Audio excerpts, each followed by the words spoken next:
Hi, this is just a very quick moan video, a good old grumpy video of mine. It's about, there's a YouTuber called Metatron, and a few days ago he put out a video about how inclusivity and history are a bad match.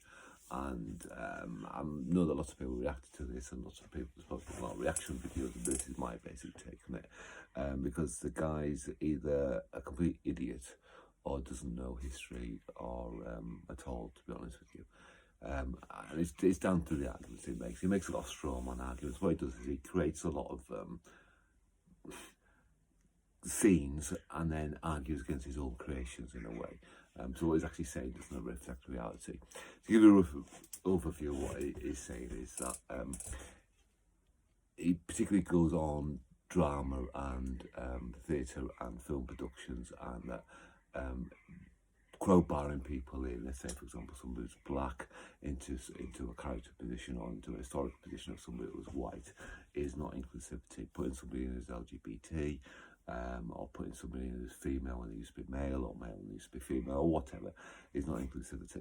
The problem with his argument is that people aren't really doing this. You might get the occasional film production that does something like this, but in the main this isn't being done. This isn't what the problem with historical films and TV programmes are.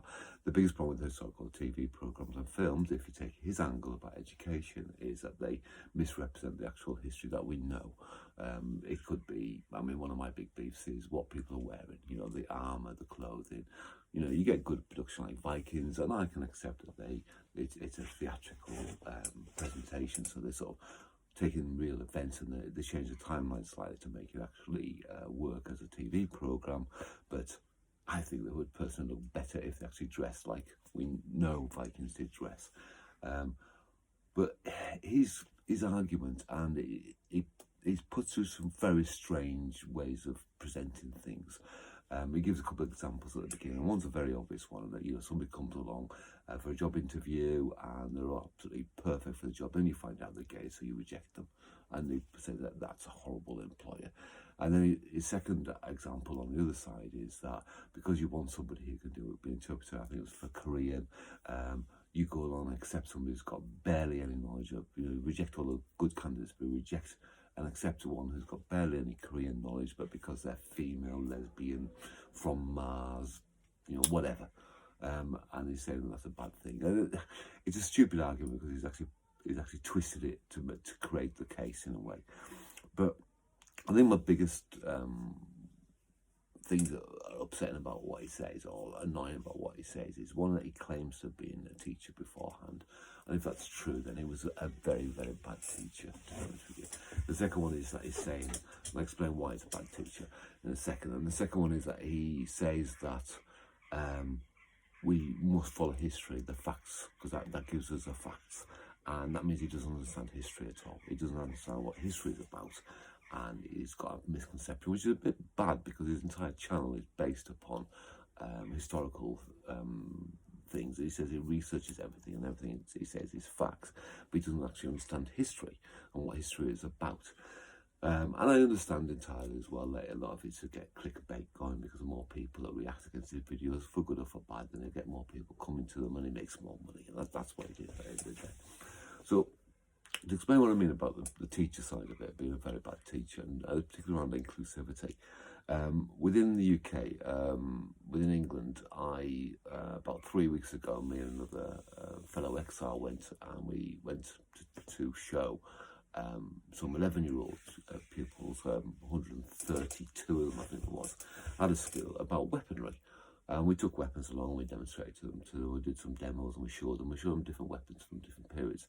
Now what they were doing was, they were doing a reenactment of the Battle of Hastings that afternoon.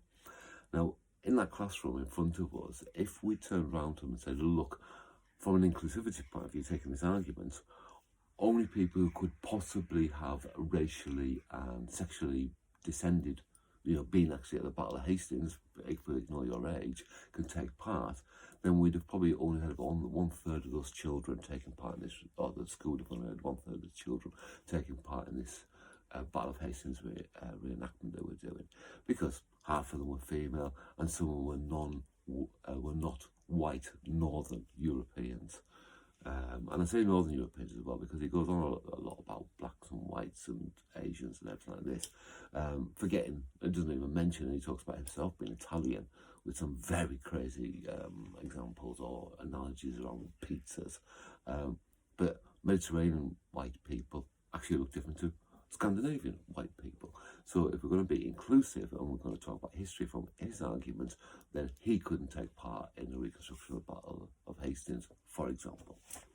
So, as a teacher, to turn around to actually, and that's part of his argument, he doesn't want people to be misrepresented, to teach children wrong. So the teacher, he would have actually turned around and excluded 2/3 of his own pupils, on average, in this country. In some schools, he'd probably exclude 90% of them. In other schools, maybe only 10%. But to actually exclude pupils, exclude young people by saying you cannot take part in this activity because you do not represent what the original people that we think took part, is not education. That's not teaching. If somebody is born in this country, for example, and is brought up in this country, and by this stage they're 11 years old, they're as British as anybody else born in Britain. This is part of their cultural heritage. Now, they might have other cultural heritages based upon their background. Their parents might come from Ireland, their parents might have come up from Rwanda. It doesn't really matter. They might have a mixed cultural heritage, but their British cultural heritage, or in this case their English cultural heritage, is part of it. And you don't exclude people because of that. So it doesn't matter that you could watch a reenactment or a TV programme about the Battle of Hastings and see a large proportion of people, let's say Asian, in there, because the facts are, at school and as a teacher, you're educating, and that's what you would do. You let them take part. So that's a very, very stupid argument. Now, the other one as well is that he says that we should base what we show people on history because we base it upon facts. And he is effectively saying that anything that we say is historical is a fact. And to some degree, that is true. But in a large degree, it is not true. History is not a fact-based system. History, well, it is a fact-based system, but it's not cast in stone. It's like a science. It keeps moving, it keeps growing, it keeps evolving. We keep learning. We do not know everything that happened in history. So we can't turn around and say, this is fact about what's been going on. Because we can't do that, that means that we can't state everything as being fact. To give you an example, I cannot turn around with all definite and say that everybody that was in English villages in the 6th century were all of a certain type of person. Now, I can assume it based upon what I know about the racial and the sort of stereotypical English people at that time, but I cannot prove it because there's no historical record left. We fill in the gaps, and that's what history is about. It's about gap filling. We do not know everything. That's why when we find things, when archaeology finds things, when we find things in texts, that's why we have these revelations come, and they happen all the time. So it's like a science, we're discovering, and also like a science as well, we're making assumptions and deductions. Because we know this happened, or we think this happened, it sort of implies that this happened, and then we get evidence together, and that makes it into an actual form of it, with a fact assumption, and that is true throughout. If we take his argument, going back to Hebrew, which is my side of things, then we can only say, as a fact from his argument, that prior to 1200, the only combat that ever happened was 100% no skill behind it at all. There was no fighting or combat involved in it at all. There's no manuscripts left to actually do anything like that. So if we only take factual history that is left, then there was no martial art prior to 1200, say, prior to 133, or somehow, yeah. Also, the other thing about history as well is, and just to go on this thing about it not being fact-based, about it being assumption-based. When I was at school, I was studying history.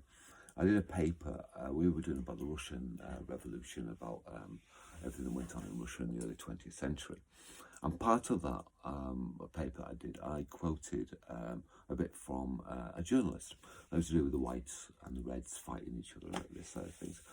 And I put that in as a this must be because of this. I found this historical record, and what I said was actually technically correct. It was a historical record, but I got pulled up on it because it was a journalistic record, and that means it actually was a biased record of the point of view. And that even though there was things in there that were skewed, that might not have been 100% accurate. There could have actually been some lies put into that historical text, but it definitely had a bias on it. And we see that as well. If you look at two historians writing about the same subject but from different sides, you'll get a different feel, you'll get a different take, and they make interpretations. So just because we say it's history does not mean it's necessarily fact, and you can't make it black and white that way. So I can't say, particularly when he talks about Romans and Italy, how stupid is that? You're near the Mediterranean, you're near North Africa, you're close to the Silk Road. They've got so much influence, and the influence that we know happened around Venice in medieval times. Even Shakespeare, for example. Shakespeare, we have with Othello and everything around that side of things.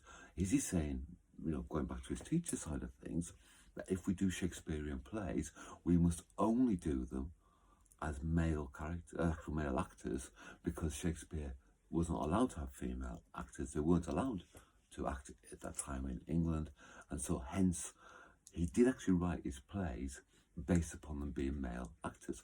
And that's why there's sometimes some obvious problems whereby you've got twins, supposed twins, one's male, one's female, and in reality originally they both would have been male, so it makes it much easier. Whereas these days we get genuine male, genuine female, and it just doesn't work anymore. So yeah, anyhow, the guy's an idiot. He doesn't know what he's talking about, and there's lots more I can say on that, but I'm going to shut up now. Okay, thanks now, bye.